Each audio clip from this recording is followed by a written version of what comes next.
The morning walk in true में आज के हमारे खास मेहमान हैं मोहन लाल बड़ोली। राव इंद्रजीत दक्षिण हरियाणा के बड़े नेता हैं। उन्होंने मुख्यमंत्री जब वहां पर थे तो कहा कि अहिरवाल के साथ भेदभाव किया जा रहा है, ये सहन नहीं होगा। तो बीजेपी की तीसरी बार सरकार बनवाई है अहिरवाल ने, तो वहाँ से ज़्यादा विधायक चुनकर आ गए। ये बात उनकी ठीक है। अनिल विज को आपने कारण बताओ नोटिस भी भेजा। उन्होंने कहा कि मुख्यमंत्री उड़न खटोले से नीचे नहीं आ रहे हैं, वास्तविकता नहीं देख रहे हैं। तो अनिल विज को कारण बताओ नोटिस क्यों भेजा? उनको कारण बताओ नोटिस इसी बात का था कि वो पार्टी प्लेटफार्म पर आके बात करें। तो फिर वो पार्टी प्लेटफॉर्म पे ही हो जाता, मीडिया में क्यों आया वो कारण बताओ नोटिस? वो मीडिया में चीज़ें चली हुई थी, समाधान बैठे और बातचीत हुई। तो उन्होंने दे दिया जवाब। क्या कहा उन्होंने? पीपीपी को लेकर लगातार सवाल कांग्रेस ने उठाए, पोर्टल शुरू कर दिए, पोर्टल की सरकार हो गई और ये सब संभव हुआ तो है। इसका योगदान तो पोर्टल के माध्यम सरकार आने में है, बहुत बड़ा योगदान है। रामकुमार गौतम ने सदन में कहा कि अगर ये पोर्टल से सरकार बननी होती तो मनोहर लाल खट्टर को क्यों बदले? नायब सैनी के चेहरे पर सरकार बनी है। नहीं, चेहरे पे तो बनती है सरकारें, ये बात नहीं। हरियाणा के मुख्यमंत्री के रेजिडेंस दरवाजे 24 घंटे जनता के लिए खुले। पहले क्यों नहीं खुले थे? मनोहर लाल भी तो भाजपा के ही मुख्यमंत्री थे, 10 साल तक रहे। जब आपको ये प्रचार करना पड़ रहा है कि अब मुख्यमंत्री के दरवाजे खुले हुए, मुख्यमंत्री हाउस के, तो पहले भी बीजेपी की सरकार थी, पहले नहीं खुले थे, तभी तो अब खुले। अब वो तो खुद मनोहर लाल जी ने भी इंटरव्यू में कहा है। 2024 के लोकसभा चुनाव में आप कैसे हार गए? उस समय एक इतना बड़ा नैरेटिव सेट किया गया संविधान की किताब को लेकर। संगठन में कुछ लोगों ने काली भेड़ों का काम किया है। निर्मल रानी पर भी आपने आरोप लगाए, गन्नौर से विधायक थी। मैंने तो किसी पर आरोप लगाया ही नहीं। कुछ लोगों उनकी वीडियो आई थी। विधानसभा चुनाव जब हुए तो निर्मल रानी की टिकट कट गई। क्या वो इसी चीज का नतीजा था कि वो ऑडियो आई? 48 सीटें आप जीत गए। ये टिकटों का बंटवारा आप सही मान रहे हैं? टिकटों का बंटवारा सही मायने में। तो जाति पाति को देखा आपने? नहीं, बीजेपी में जाति पाति ये तो कांग्रेस वालों का काम है। आप नगर निगम चुनाव में करनाल जिले की जब सीट टिकटों का ऐलान हुआ, उस पर आपके साइन है नीचे, सबके आगे जाति लिखी हुई थी। भूपेंद्र नोतना जाट ब्रैकेट में, नहीं, पंजाबी अरोड़ा पंजाबी, यादव पूर्वांचल समाज। क्या ये जाति पाति का उदाहरण नहीं? नहीं, जब हम टिकटों का वितरण करते हैं, कैंडिडेट को जब आप घोषित कर रहे हो, उस वक्त जाति लिखने की जरूरत है? नहीं, उस समय हम लेटर पे सोशल इंजीनियरिंग कह लें, थोड़ा सोशल इंजीनियरिंग हम 100% करते हैं। आपके पूर्व में सहयोगी रहे पिछली बार 1924 में दुष्यंत चौटाला, लेकिन वो कह रहे हैं कि मनोहर लाल कानून व्यवस्था को बड़े अच्छे से देख रहे थे, सरकार अच्छे से संभाल रहे थे, नायब सैनी उतने अच्छे से नहीं संभाल पा रहे हैं। जिनको जनता ने नकारने का किया वो इस प्रकार से राजनीति में रहने के लिए बस अपनी बयानबाजी करते हैं, इससे अलावा कुछ नहीं। इंडियन नेशनल लोकदल को भारतीय जनता पार्टी की बी टीम कहा जाता है। तो भूपेंद्र हुड्डा भी लगातार कहते हैं, उधर से इनेलो भी कहती है कि कांग्रेस भूपेंद्र हुड्डा भाजपा की बी टीम है। क्या है ये? दोनों ही बी टीम है, ये हकीकत। भाजपा के कुछ जिला अध्यक्ष हैं, 5 जिला अध्यक्षों की चिट्ठी वायरल हुई, आपके पास भी आई होगी, उस पर क्या कहेंगे? आप पिछले दिनों अमित शाह से भी मुलाकात की थी आपने, तो लगातार ये बात चल रही है कि प्रदेश अध्यक्ष रिपीट होंगे या नहीं होंगे भारतीय जनता पार्टी हरियाणा में। क्या वो मुलाकात इसीलिए थी कि इस कार्यकाल को आगे बढ़ाया जाए? कितनी मंत्रिमंडल के बीच बीच में बातें चलती हैं कि 2 मंत्री बदले जाएंगे, ये होगा वो होगा। अब ये सब तो क्या कोई सुगबुगाहट? हालांकि बीजेपी में पता नहीं लगती है, कुछ भी नहीं है ना, झूठ बात चलती है, उसको ज्यादा सुनते हैं। इस तरीके की बातें कही जा रही हैं कि वीर बाल दिवस जो भारतीय जनता पार्टी हरियाणा में मना रही है, पंजाब चुनाव को देखते हुए मना रही है, और जबकि भाजपा को पंजाब में कुछ मिल नहीं रहा है। अब कितनी बड़ी झूठ है ये, क्योंकि जब 2024 का चुनाव नहीं हुआ था, तब भी जब मैं बीजेपी के लोगों से बात करता था तो कहते थे 24 का चुनाव तो हमने जीत रखा, हम तो 29 की तैयारी में लगे हुए हैं। ये बात सच है। और ये हमारी। नमस्कार, मैं हूं देवेंद्र, आप देख रहे हैं Punjab Kesari TV. The morning walk in true में आज के हमारे खास मेहमान हैं मोहन लाल बड़ोली, भारतीय जनता पार्टी के प्रदेश अध्यक्ष। सर, बहुत बहुत स्वागत है पंजाब केसरी पर। बहुत बहुत स्वागत, अभिनंदन सभी पंजाब केसरी के दर्शकों को भी, और देवेंद्र जी आपका भी बहुत बहुत स्वागत। जी, तीसरी बार सरकार बनी, आपने कहा कि लोग कहने लग गए थे जिस दिन हम बात कर रहे थे जीत पर कि मोहन और नायब की जोड़ी ने जीत दिला दी। किस चीज़ को आप श्रेय देते हैं ये तीसरी बार की जीत को? ये तीसरी बार की जो जीत हरियाणा जैसे प्रांत में जो नायब सिंह सैनी जी के मुख्यमंत्री बनने के बाद जी जो सिनेरियो चेंज हुआ और देश के लोकप्रिय प्रधानमंत्री नरेंद्र मोदी जी की नीतियां और राष्ट्रीय नेतृत्व का जिस प्रकार से सोच, जिस बात को लेकर हरियाणा में बहुत नेगेटिव नैरेटिव कांग्रेस पार्टी का बना हुआ था जी, और एक बहुत भयंकर प्रचार था, उस प्रचार को जो मोड़ने का काम किया जी ये देश के लोकप्रिय प्रधानमंत्री नरेंद्र मोदी जी की जो फैसले हैं, जो हरियाणा प्रदेश के लिए कुछ करना चाहते हैं, जी उन सब बातों को लेके जनता के अंदर एक मैसेज गया कि देश के प्रधानमंत्री नरेंद्र मोदी जी की हरियाणा के लिए चिंतित हैं जी। और जिस बात को लेके, जिस भयंकर दुष्प्रचार को लेके प्रधानमंत्री जी ने जो निर्णय किया है वो नायब सिंह सैनी जी को जो एक नायब मुख्यमंत्री हरियाणा को दिया है उसको और लंबा समय दिया जाए जी। और कुल 56 दिन का समय मिला था। जनता की समझ में आया कि थोड़े से 56 दिन के समय में जो इतने बड़े काम कर सकता है, अगर उसको पूरा मौका मिलेगा तो बहुत बड़ा बदलाव हरियाणा में और वो दिख रहा है। कांग्रेस नेता लगातार कह भी रहे हैं, विधानसभा में रघुवीर कादियान ने कहा, पीछे मॉर्निंग वॉक कर रहे थे इंदु राज नरवाल, उन्होंने भी कहा कि दीवारें भी कह रही थी कि कांग्रेस की सरकार आएगी, कांग्रेस की सरकार आ गई, लेकिन भारतीय जनता पार्टी ने कांग्रेस चुरा ली है वोट चोरी करके।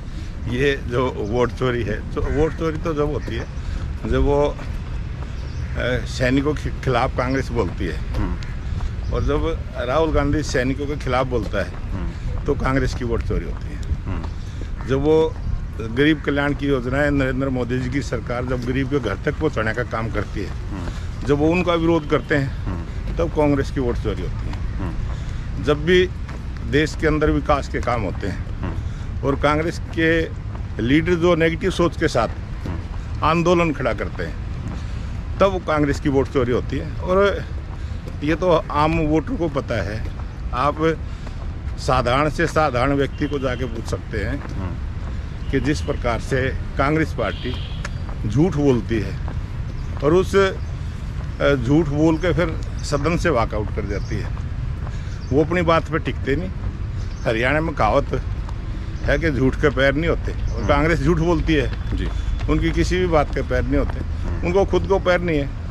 आज कांग्रेस के नेता से अगर पूछेंगे वो ये नहीं बता पाएगा उनका विजन क्या है, उनका काम क्या है। विधानसभा चलती है तो विधायक का फर्ज है अपनी विधानसभा के मुद्दे उठाए, विकास की बात करें, और वो सदन में ही ना रहे, टाइम पास करने के लिए आते हैं और चले जाते हैं। आपने कहा था कि ये जो ब्राज़ीलियन मॉडल की सूची दिखाई गई राहुल गांधी ने जो दिल्ली में प्रेस कॉन्फ्रेंस की, ये एडिटेड है, एडिट करके दिखाई गई है, असली सूची ये नहीं है, यह आपने सीएम हाउस के आगे कहा था। यही सवाल मैंने राव नरेंद्र से पूछा जो कि कांग्रेस प्रदेश अध्यक्ष हैं।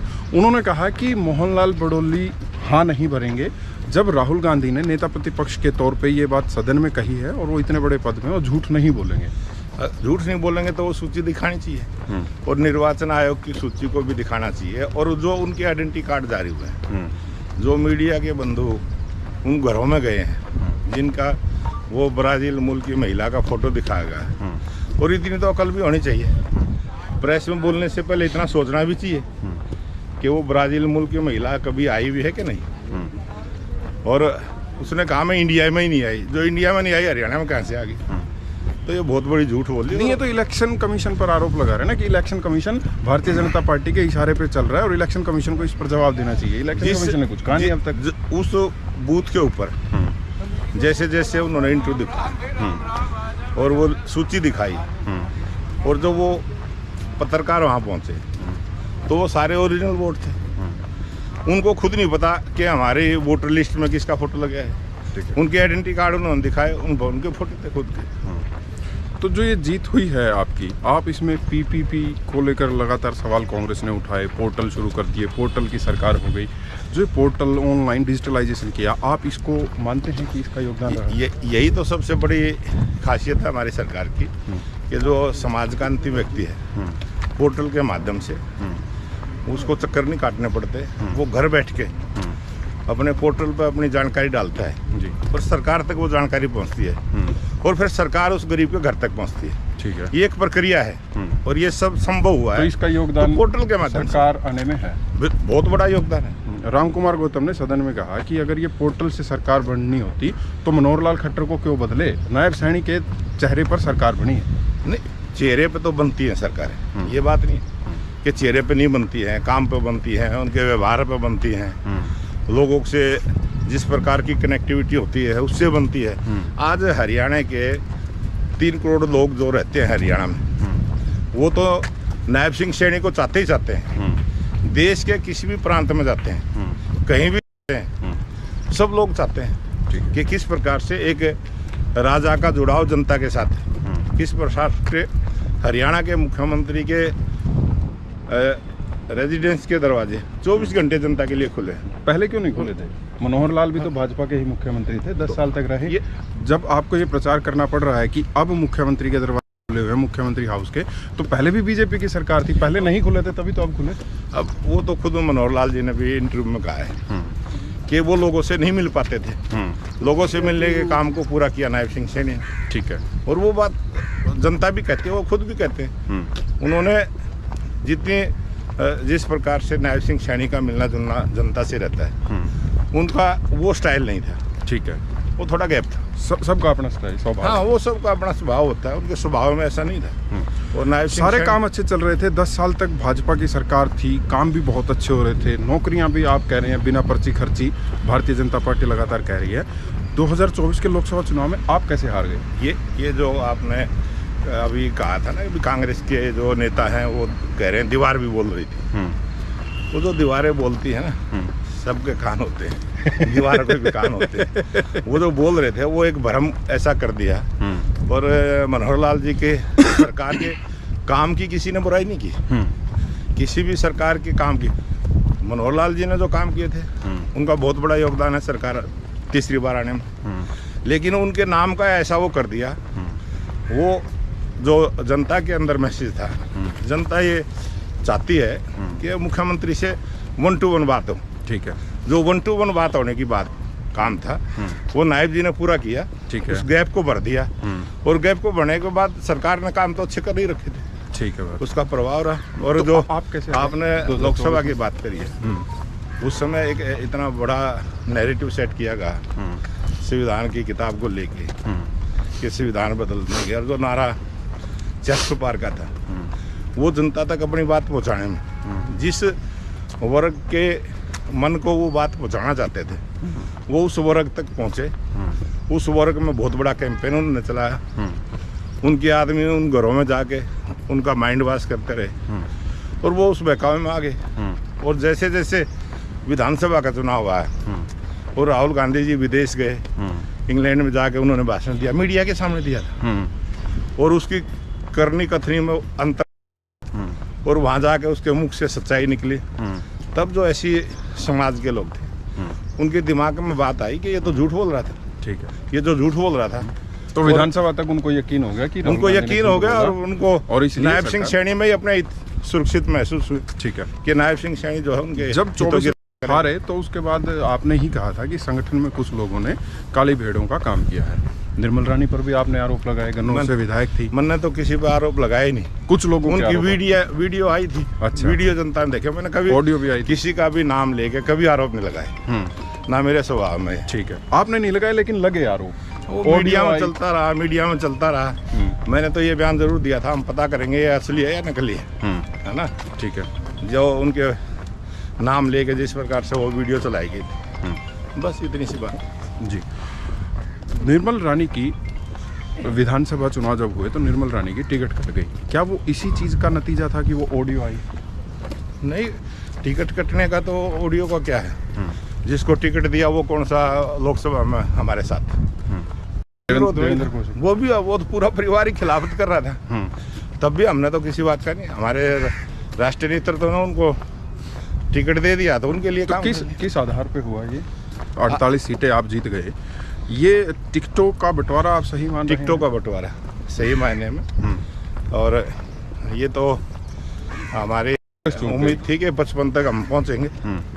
48 पे हम अटक गए, लेकिन 55 तक का आइडिया था। और उस प्रकार की कहीं थोड़े बहुत समीकरण हमारे गड़बड़ हुए। ये सारा समीकरण का खेल था और बहुत अच्छे से हमारे राष्ट्रीय नेतृत्व ने उस समीकरण को साधने का काम किया जी। बहुत मंथन करके टिकटों का वितरण किया।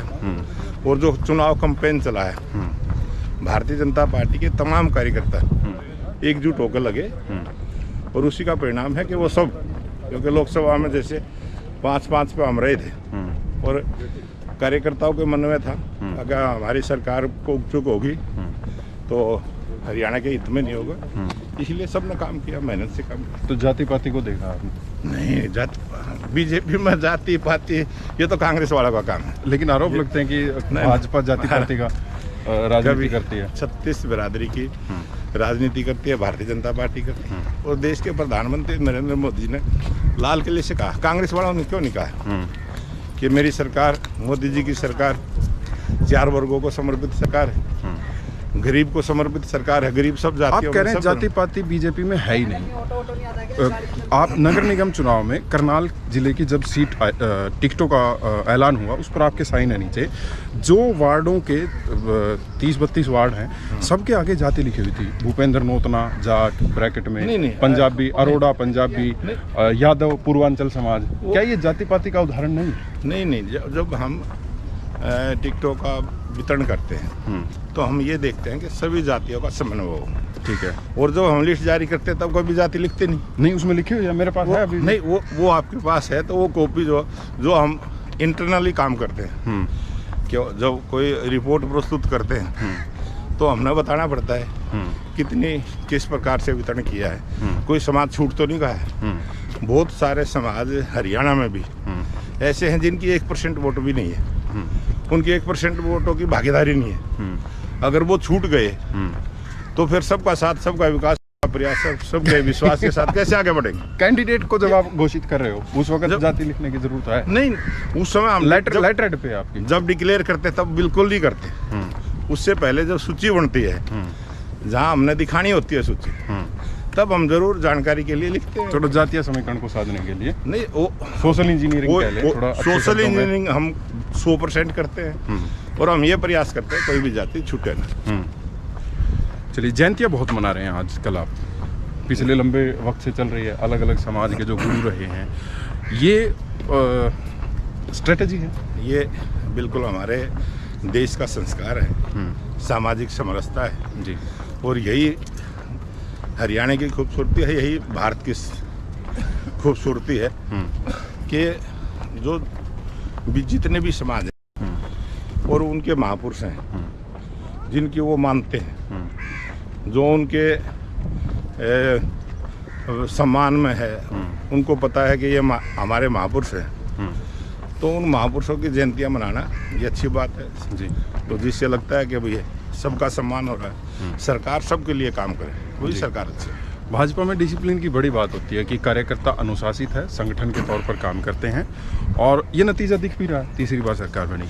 अनिल विज बीच बीच में बोल जाते हैं। अनिल विज को आपने कारण बताओ नोटिस भी भेजा, उन्होंने कहा कि मुख्यमंत्री उड़न खटोले से नीचे नहीं आ रहे हैं, वास्तविकता नहीं देख रहे हैं। तो अनिल विज को कारण बताओ नोटिस क्यों भेजा? वो उस समय जो बात हुई थी, जिस समय वो बयानबाजी जिसकी आप चर्चा कर रहे हैं, जब भी कोई पार्टी प्लेटफार्म की बात होती है तो पार्टी प्लेटफार्म पर ही रखी जाती है। वो जनप्रतिनिधि हैं, बहुत लंबा उनका अनुभव है राजनीति का, 7 बार के लंबा 7 बार के विधायक, जनप्रतिनिधि इतने लंबे समय तक रहा है। और उनको कारण बताओ नोटिस इसी बात का था कि वो पार्टी प्लेटफार्म पर आके बात करें। तो फिर वो पार्टी प्लेटफॉर्म पे ही हो जाता, मीडिया में क्यों आया वो कारण बताओ नोटिस? वो मीडिया में चीज़ें चली हुई थी, मीडिया में गई हुई थी और वो उसका समाधान हुआ, हम बैठे और बातचीत हुई। तो उन्होंने दे दिया जवाब, सब चीज़ों का समाधान अब ठीक हो गई? बिल्कुल। क्या कहा उन्होंने? कहना क्या था, वो जो जैसे समय होता है, कई दफ़े समय के अनुसार कुछ आदमी बोल देता है जी। फिर पता चल जाता है। कभी आदमी जगता है, कभी सोता है। जी। ये तो प्रक्रिया। राव इंद्रजीत दक्षिण हरियाणा के बड़े नेता हैं। उन्होंने मुख्यमंत्री जब वहाँ पर थे तो कहा कि अहिरवाल के साथ भेदभाव किया जा रहा है, ये सहन नहीं होगा। दखल अंदाजी, जो कि बाबा बालकनाथ को लेकर उन्होंने कहा था कि दखल अंदाजी बर्दाश्त नहीं करेंगे। इसको आप किस तरीके से देख रहे हैं? क्या ये पार्टी के लिहाज से सही है? ये मीडिया में चलता है। राव इंद्रजीत जी पूरे हरियाणा के नेता हैं, पूरे देश के नेता। वो केंद्र में मंत्री है जी। और ये तो मीडिया में चल जाता है कि वो अहिरवाल क्षेत्र के नेता, पूरे हरियाणा के नेता हैं। वो खुद कह रहे हैं अहिरवाल के साथ, अहिरवाल ने बीजेपी की तीसरी बार सरकार बनवाई है अहिरवाल ने, और अहिरवाल के साथ भेदभाव हो रहा है। वहाँ से ज़्यादा ये बर्दाश्त नहीं करेंगे। नहीं, वहाँ से ज़्यादा विधायक चुनकर आ गए, ये बात उनकी ठीक है। लेकिन वो कोई भी अहिरवाल के नाम से राजनीति नहीं करते हैं। वो बीजेपी के नाम से बीजेपी पार्टी में है और बीजेपी के लंबे समय से पार्टी में। अब कोई ये तो है नहीं कि वो नए हैं। उनकी बेटी हरियाणा सरकार में मंत्री। आप क्या कहोगे अहिरवाल से भेदभाव? नहीं, कोई बात में किसी विकास के काम में कोई उनको लगा होगा, उन्होंने कह दिया होगा, लेकिन कोई इतनी बड़ी बात नहीं थी। वो तो एक सभा के अंदर जिस प्रकार से उनका बयान आया था, कभी वो बात आगे बढ़ी नहीं। 2029 का चुनाव की तैयारियां आपने शुरू कर दी हैं, क्योंकि जब 2024 का चुनाव नहीं हुआ था तब भी जब मैं बीजेपी के लोगों से, संगठन के लोगों से बात करता था तो कहते थे 24 का चुनाव तो हमने जीत रखा, हम तो 29 की तैयारी में लगे हुए हैं। ये बात सच है और ये हमारी काम करने की पत्ती है। और तीसरी बार हरियाणा सरकार आने के बाद हमारा पूरा संगठन और हमारी सरकार 29 के चुनाव की तैयारी में है। और चुनाव और भी बहुत सारे होते हैं जी। नगर पालिका, नगर परिषद, नगर निगमों के भी होते हैं और हम वापस पूरा काम करते हैं उसमें। जी। 29 को लेकर अब संगठनात्मक तौर पर अगर बात करें तो क्या भाजपा अब कर रही है? भारतीय जनता पार्टी का हमारा जो काम करने का सिस्टम है वो रूटीन का है जी, और वो हमारा निरंतर चलता है। कभी भी आपको ये ऐसा समय नहीं आएगा कभी कार्यकर्ताओं के पास कोई काम ना हो जी। और ये हमारी पार्टी का सिद्धांत है कि सभी कार्यकर्ताओं को कोई ना कोई जिम्मेवारी के साथ जनता के बीच में रह के जनता की सेवा करते रहें, ये हमारा उद्देश्य है जी। और हमारे कार्यकर्ता सेवा ही संगठन का जो हमारा मूल मंत्र है जी, उसी पे काम करते हैं, जनता के बीच में रहते हैं और जो अपनी सरकार की उपलब्धियां उनकी चर्चा करते हैं, जो हमारी सरकार की सोच है उसकी चर्चा करते हैं। आपके पूर्व में सहयोगी रहे पिछली बार 1924 में दुष्यंत चौटाला, उनको आजकल आपकी सरकार रास नहीं आ रही है, हालांकि क्योंकि वो जीते भी नहीं है और सरकार में है नहीं, लेकिन वो कह रहे हैं कि मनोहर लाल कानून व्यवस्था को बड़े अच्छे से देख रहे थे, सरकार अच्छे से संभाल रहे थे, नायब सैनी उतने अच्छे से नहीं संभाल पा रहे हैं। कानून व्यवस्था को लेकर, तमाम चीज़ों को लेकर दुष्यंत चौटाला जजपा नेता सवाल उठा रहे हैं। ये उनकी राजनीतिक बयानबाजी है, राजनीतिक बयानबाजी से अलावा ये कुछ भी नहीं है। और नायब सिंह सैनी जी की सरकार बहुत अच्छे से नायाब ढंग के साथ पूरी कानून व्यवस्था और विकास की योजनाएं जी और सभी जनप्रतिनिधियों का सम्मान, सभी जनता का सम्मान और बहुत अच्छे ढंग से कर रहे हैं जी। किसी प्रकार की आज हरियाणा प्रदेश में कोई परेशानी किसी को नहीं। तो अब अगर परेशानी है तो इसी प्रकार से जो जिनको जनता ने नकारने का काम किया है वो इस प्रकार से राजनीति में रहने के लिए बस अपनी बयानबाजी करते हैं, इससे अलावा कुछ नहीं। राजनीति को जिंदा रखने के बस कांग्रेस संगठन बना रही है, भाजपा के संगठन की लगातार मीडिया में भी आई है, आप लोग भी कहते हैं कि हमारा संगठन इतना मजबूत है, बूथ लेवल तक, पन्ना प्रमुख तक आप लोगों ने बना रखे हैं। अब कांग्रेस बना रही है और इसको भी मानते हैं कि 2024 के जो चुनाव थे उसमें संगठन ना होना एक मुख्य वजह है। लंबे वक्त से इसका इंतजार है, राहुल गांधी भी आए थे, जिला अध्यक्षों की सूची आ गई है, आप क्या कहेंगे? हम तो बधाई दी थी जब उन्होंने प्रदेश अध्यक्ष की नियुक्ति की, मैंने खुद प्रदेश अध्यक्ष को बधाई दी थी जी। और उसके बाद उन्होंने जिलों के अध्यक्ष बनाए, उनको भी बधाई दी थी कि बहुत अच्छा है, एक राजनीतिक पार्टी है और कार्यकर्ता को काम करने का मौका मिलता है। लेकिन ये तो कांग्रेस का अपना अंदरूनी है, ठीक है, कि उससे आगे नहीं बढ़ी और हम तो चाहते हैं वो बढ़े। ठीक है। लेकिन वो तो काम कांग्रेस वालों का, ताकि मजबूत विपक्ष मिले। उसको मजबूत विपक्ष तो आज भी है, 37 विधायक है, मजबूत विपक्ष है। इससे ज्यादा मजबूत की आवश्यकता भी नहीं है, है ना। नहीं, वो तो चलो सदन में है, सड़क पे भी जाए, अपने जिस तरीके से मुद्दे उठाते हैं, वो कभी भी सरकार अगर उनकी तरफ ध्यान नहीं दे पा रही तो कभी भी कांग्रेस पार्टी के नेताओं ने जनता के हितों को लेकर कोई आंदोलन नहीं किया, कभी नहीं किए। वो कोई अगर एजिटेशन होता है पीछे से उसको सपोर्ट करके वह वाई लुटने का काम करते हैं। ठीक है। कभी भी वो जनता के हितों को लेके ना आंदोलन किया है। वो आंदोलन कर रहे हैं वोट चोरी का। बताओ जनता का क्या है? जनता ने उनको नकार रखा है, जनता को पता झूठ बोल रहे हैं, तो जनता में जाकर बात रखे ना चौपाल के अंदर। ठीक है। लोग उनको सुनते हैं कि नहीं सुनते? लोग ही उनको जवाब दे देंगे। जिला अध्यक्ष को आपने बधाई दी, कांग्रेस वालों को भी, लेकिन भाजपा के कुछ जिला अध्यक्ष हैं जो नाराज हैं। जिला अध्यक्षों के खिलाफ चिट्ठी आई है कि ये किसी जाति विशेष के लोगों को संगठन में कर रहे हैं। 5 जिला अध्यक्षों की चिट्ठी वायरल हुई, आपके पास भी आई होगी, उस पर क्या कहेंगे? क्या उसको आपने ठीक कर लिया है? वो कुछ कार्यकर्ता ऐसे हैं जिनको पार्टी की पद्धति का पूरे से पालन करने की आदत नहीं होती। ठीक है। और वो जोश में छोटी सी बात पे ही मतलब अपना गर्म मिजाज हो जाते हैं और वो लिखा पढ़ी में घुस जाते हैं। भारतीय जनता पार्टी में इस प्रकार का कोई सिस्टम है नहीं। और वो मीडिया में आया था 2 जिलों का था, लेकिन वो 5 जिलों का प्रस्तुत हुआ। 2 की जानकारी हमें 2 की जानकारी आपको मिली। एक आप पिछले दिनों अमित शाह से भी मुलाकात की थी आपने, तो लगातार ये बात चल रही है कि प्रदेश अध्यक्ष रिपीट होंगे या नहीं होंगे भारतीय जनता पार्टी हरियाणा में। क्या वो मुलाकात इसीलिए थी कि इस कार्यकाल को आगे बढ़ाया जाए? कितनी पुरानी बात है और वो बहुत पुरानी बात है जी। और उसके बाद तो अनेक प्रोग्राम में मिले हैं और आज भी माननीय गृह मंत्री अमित शाह जी आज भी आएंगे। आज भी मुलाकात होगी। मुलाकात तो हमारी फ़ोन पे भी हो जाती है जी। मुलाकात का कोई वो नहीं है, लेकिन वो सुर्खियाँ बनाई जाती हैं। और ये जो मीडिया में चलता है जिस प्रकार से, वो पत्रकारों की अपनी जानकारियाँ होती है, वो मीडिया में आती है। ठीक है। लेकिन हकीकत में तो भारतीय जनता पार्टी का जो संगठन है वो जो फैसला करता है वही, उसकी जानकारी बहुत कम होती है। तो आपको भी नहीं पता कि आप प्रदेश अध्यक्ष रिपीट होंगे या नहीं? ना, किसी को नहीं पता। किसी को नहीं पता। ठीक है। अभी 3 दिन सत्र चला। भूपेंद्र हुड्डा ने प्रेस कॉन्फ्रेंस की पिछले दिनों। उन्होंने कहा कि ये व्यर्थ थे 3 दिन, जो विपक्ष की आवाज़ को दबाया गया, विपक्ष को जो मुद्दे रखने थे वो नहीं, जो हमने जवाब मांगे वो कहीं टनल में घुमाते रहे, जवाब ही नहीं दिए सही से। सदन में रहे नहीं, सदन में ही तो जवाब देंगे। मीडिया में आ गए तो उन्होंने खूब प्रेस कॉन्फ्रेंस करी है। वो सदन में बोलते नहीं है, लेकिन सदन से बाहर निकल के मीडिया के सामने वो बोलते हैं जी। आप लोग भी खूब उनको दिखाते हैं और खूब बात सुनते हो। नहीं, फिर भी नेता प्रतिपक्ष हैं, आरोप लगाए हैं। उनको बोलना चाहिए ना कि भाई सदन में बोलो ना। सदन में कुछ बोलना नहीं, बाहर आके बोलना। ठीक है।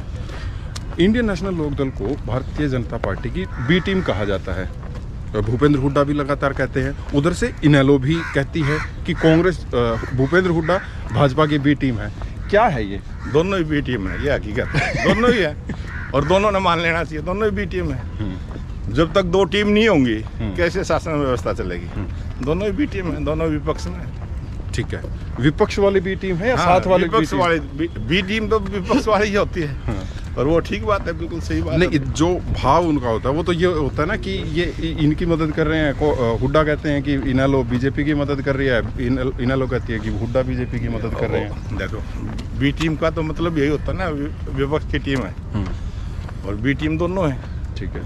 वो तो वो क्या मान ले, वो तो उनकी मंत्रिमंडल के बीच बीच में बातें चलती हैं कि 2 मंत्री बदले जाएंगे, ये होगा वो होगा। अब ये सब अगर ये ना चलेंगे तो कौन अखबार पढ़ेगा, कौन नहीं? अखबार ना सही, सोशल मीडिया पे भी आ जाता है। तो सोशल मीडिया पर कौन देखेगा? हाँ, वो भी सब जिसका जैसा टेस्ट है वो वैसा परोसता रहता है। तो क्या कोई सुगबुगाहट? हालांकि बीजेपी में पता नहीं लगती। नहीं है, कुछ भी नहीं है ना, झूठ बात चलती है, उसको ज्यादा सुनते हैं। ठीक है। भाजपा आगे क्या कर रही है प्रदेश अध्यक्ष के तौर पर, संगठन के तौर पर? अब आप प्रदेश में आगे क्या काम करने जा रहे हैं? हमारा भारतीय जनता पार्टी का सरकार है, तो जो संगठन है वो लगातार पार्टी के जो हमारे काम है, और अभी हमारे पीछे आपने देखा रोज पार्टी के कार्यक्रम रहते थे जी। और अब भी पूर्व प्रधानमंत्री भारत रत्न अटल बिहारी वाजपेयी जी की शताब्दी वर्ष है जी और 24 तारीख को हम जहाँ जहाँ भी अटल बिहारी वाजपेयी जी की प्रतिमाएं लगी हैं और जहाँ हमारे कार्यालय हैं सभी जगह आज 24 तारीख की शाम को हम दीपोत्सव करेंगे जी। और 25 तारीख को पूर्व प्रधानमंत्री अटल बिहारी वाजपेयी जी के सुशासन को लेकर हम जनता के बीच में प्रत्येक विधानसभा में हमारे कार्यक्रम होंगे जी। 31 तारीख से पहले 25 तारीख से 31 तारीख तक हम सभी 90 विधानसभाओं में अटल स्मृति सम्मेलन जी। और उसमें हमारे 3 वक्ता रहेंगे, अलग अलग विषय को लेकर वो बोलेंगे जी। और पूरा प्रोग्राम चलेगा। और 26 तारीख को वीर बाल दिवस, जो छोटे साहिबजादों की जो बहुत बड़ी शहादत, उसको हम याद करेंगे और सभी गाँव में सभी स्कूलों में बच्चों के बीच में वो विषय अच्छे से जाए। वीर बाल दिवस के इतिहास के बारे में हम युवाओं को जागृत करने का काम करें, क्योंकि वीर बाल दिवस एक बहुत बड़ी शहादत का विषय है और बच्चों के अंदर देशभक्ति की, अपने देश के बारे में अच्छा सोचने की, इस तरीके की बातें कही जा रही हैं कि वीर बाल दिवस जो भारतीय जनता पार्टी हरियाणा में मना रही है, पंजाब चुनाव को देखते हुए मना रही है, और जबकि भाजपा को पंजाब में कुछ मिल नहीं रहा है। अब कितनी बड़ी झूठ है ये। और आप पंजाब केसरी के पत्रकार हैं। अटल बिहारी वाजपेयी जी के बाद दूसरी बार देश के लोकप्रिय प्रधानमंत्री नरेंद्र मोदी जी के नेतृत्व में 2014 में हमारी सरकार बनी और देश के प्रधानमंत्री नरेंद्र मोदी जी ने वीर बाल दिवस को लेके विषय को रखा और 26 दिसंबर प्रत्येक वर्ष, कितने वर्षों से हम वीर बाल दिवस मना रहे हैं। ठीक है, कोई नई बात नहीं है। वो तो कांग्रेस की जब शासन था उनकी जिम्मेवारी बनती थी, वो मनाते, किसने रोका था। ठीक है। लेकिन उस विषय को जो युवाओं के एक संदेश देने वाला हो, युवाओं को देशभक्ति के प्रति प्रेरित करने वाला हो और ऐसी ऐतिहासिक घटना दोनों साहिबजादों की, उसको जब तक हम युवा पीढ़ी को उस विषय को लेके नहीं जाएंगे जी, किस प्रकार से वो आगे जा करता। अब आखिरी में है हम इंटरव्यू के। अब मेरा सवाल ये है कि आपने मनोहर लाल जी के साथ भी काम कर लिया, नायब सैनी जी के साथ भी काम कर लिया, विधायक भी थे आप दोनों के ही, उनका 56 दिन का कार्यकाल था उनका, 5 साल 4 साल आपने उनके साथ काम किया। क्या फ़र्क देखते हैं? फर्क कुछ नहीं है, फर्क सिर्फ नाम का है। काम दोनों का बराबर है और सिर्फ जो मैंने पहले भी चर्चा करी थी, जो जनता से कनेक्ट होने का और जनता से ज़्यादा मिलने का जो स्वभाव नायब सिंह सैनी जी में है, वो उनमें नहीं था। सिर्फ इतना ही अंतर है जी। बाकी सब चीज़ें ऐसे ही है, ऐसे ही कार्यकर्ता काम कर रहे हैं। कोई भारतीय जनता पार्टी में कोई गुटबाजी नहीं, कोई विधायकों में गुटबाजी नहीं, कोई पार्टी के विचारों में गुटबाजी नहीं जी। जो पार्टी का सिद्धांत है। और हमारी पार्टी तो दूरदर्शी सोच से चलने वाली पार्टी है जी। चलिए, और बहुत लंबी सोच के हम राजनीति करते हैं और हमारी सरकारें भी उसी प्रकार से काम करती हैं, लंबी सोच के साथ काम करते हैं। ये देश मजबूत बने, ये देश आत्मनिर्भर बने, उस रास्ते पर हरियाणा बढ़ा। चलिए अध्यक्ष जी, बहुत बहुत शुक्रिया, सुबह आपने वक्त निकाला देवेंद्र जी और वक्त दिया, बहुत बहुत शुक्रिया। Thank you. हरियाणा भाजपा के अध्यक्ष मोहनलाल बड़ोली मेरे साथ थे और कई मुद्दों पर उनके साथ बात की। मैं हूं देवेंद्र, देखते रहिए पंजाब केसरी टीवी। नमस्कार।